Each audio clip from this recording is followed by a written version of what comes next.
Saturday morning about 6:15.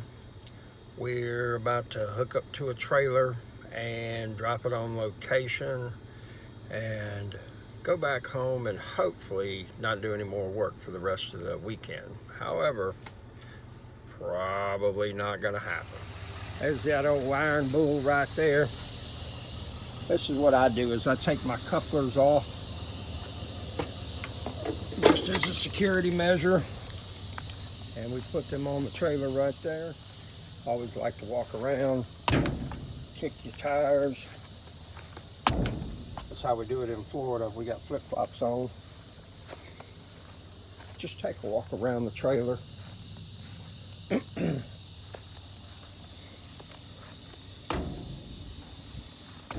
Everything looks all right. Gonna go ahead, hook to it, go get her on location, because we're finding out who's got my money. That's a pretty cool thing right there. That's a good backup camera on this thing.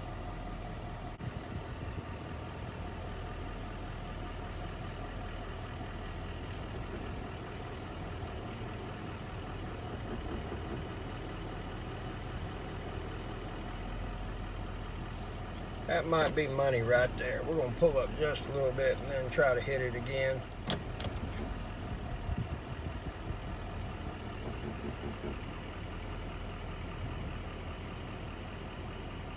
Boom, there you have it. All right, we are hooked and rolling. We're about to get this on location so it'll start turning some dollars for us, and that's what it's all about. We got Storm Fred anyway. Don't know what the severity of it's going to be. We're still recovering somewhat from Sally.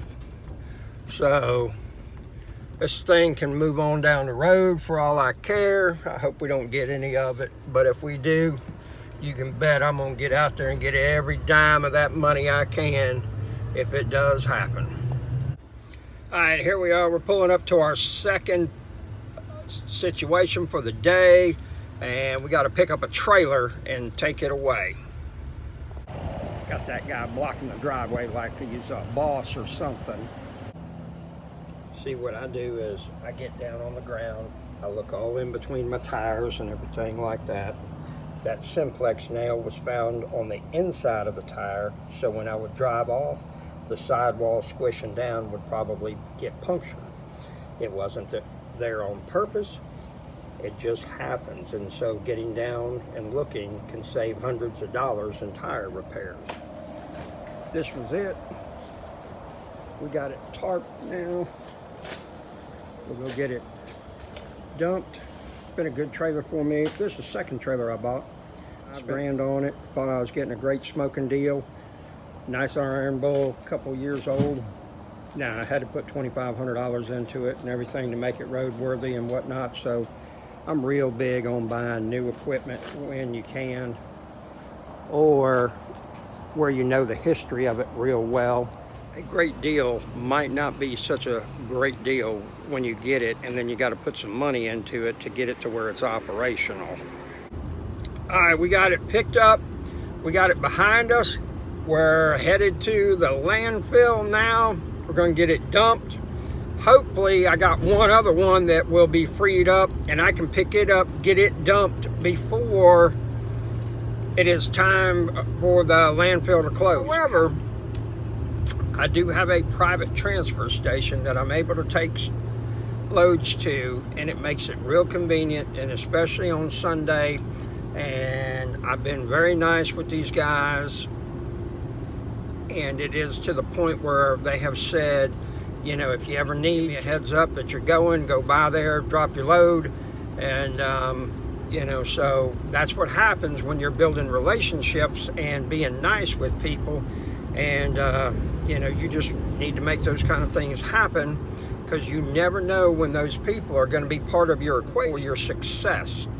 And when you put it in perspective of everybody can help make that happen, it becomes extremely important.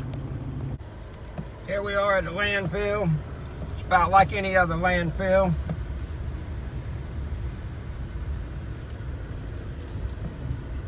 We're gonna slide in here somewhere and get her unloaded. There's my turd right here going, and man, look at that. That's a heck of a roll-off system right there. Brand spanking new. We just got the money shot.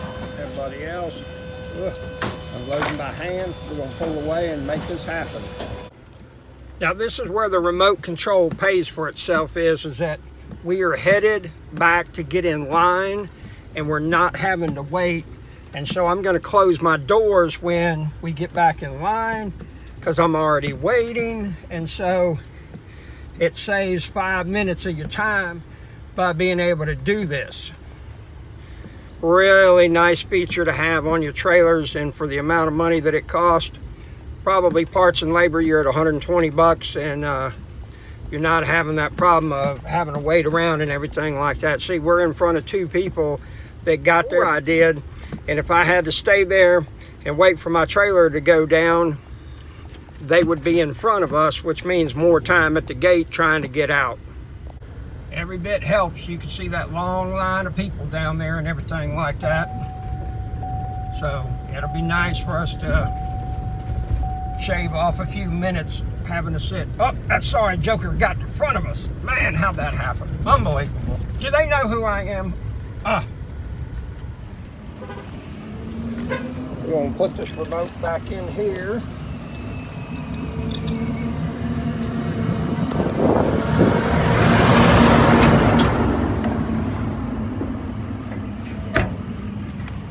Now let's go close. We're all wrapped up. You can see more people are stacking up behind us. If I had to do something different, that'd be another 10 minutes.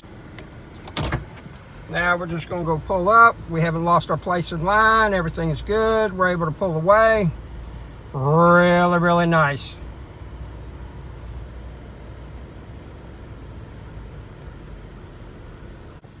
Did want to shout out to a gentleman. I think his name is Danny. Met him at Perdido landfill in Beulah, and he came up to me and said, hey man, I'm a subscriber. He had a brand new dump trailer, man, sure is gorgeous. Had the telescoping hydraulic cylinder on it, just like dump trucks. And man, he was watching me struggle because my trailer would not dump the load that I had in there. It had 14,000 pounds. It's dumped a little bit more at one time, but it was loaded differently. So I had to get in there and throw some stuff from the front off. Unfortunately, that's what happens sometimes when you have that scissor lift. Danny's trailer would have never had that happen because he's got that telescoping cylinder that starts at the front, and that's where all the leverage is and everything, and it's just a much more superior design and setup than having the scissor lift like I have.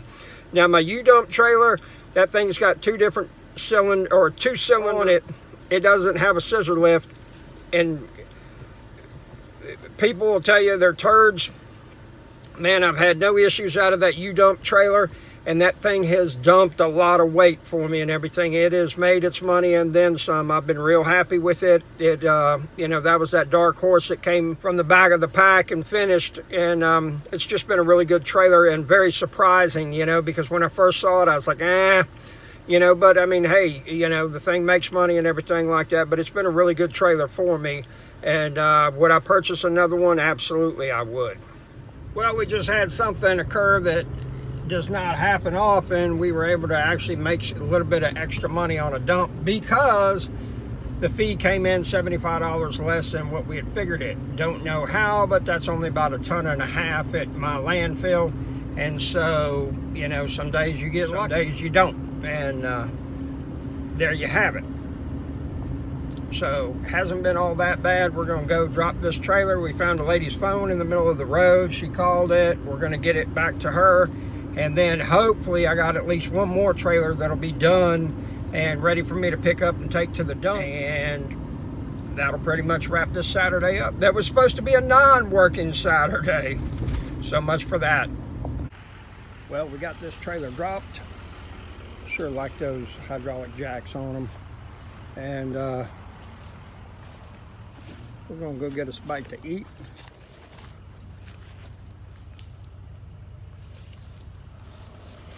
And then we got one more trailer. We're trying to get them to let me pick it up so I can get it to the dump.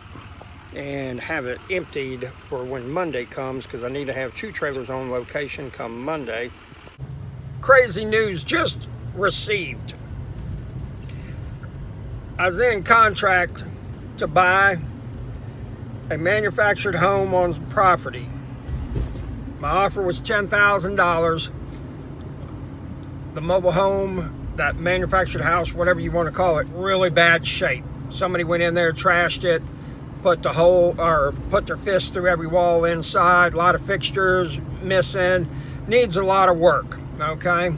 I was gonna buy it, turn around, get a small down payment, you know, and then $400 a month for 10 years. Somebody else do the repairs, and then boom, they got a house, okay? Be win-win for them, win for me. Well, today, the seller calls the realtor and says, hey, I'm out. Their boyfriend's in the background telling them that they're giving it away, that price is too cheap, the realtor's trying to rip them off and everything like that. And the problem is that they bought it at $40,000, and she moved away, the boyfriend or the guy that was living there, staying there, he didn't care of the property at all. So there's a lot of what we call deferred maintenance that needs to be done that wasn't done, okay? So you either pay for that stuff all at one time, or you're going to pay for it over time and get the roof replaced when needed, appliances, you do some painting, you know, that sort of thing, and take care as it happens. Well, that didn't occur, all right? So the place is in really bad shape. However, it's not totally far gone. Now, this lady thinks that this thing's a gold mine or something of that nature, and so, you know, the realtor said, look, you know, about the best that thing's going to sell for is about $80,000 if it's in tip-top shape and everything like that.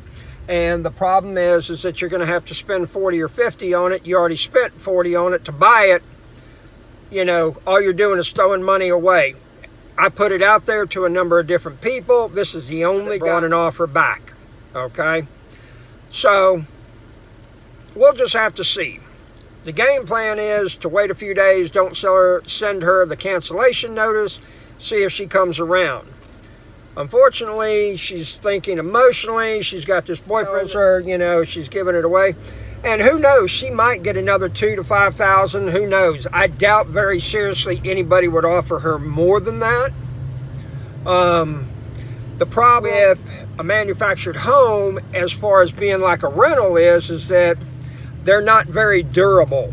And so they're constantly breaking, you know, doors are coming off the walls, stuff of that nature. And so they're very costly to maintain as a rental.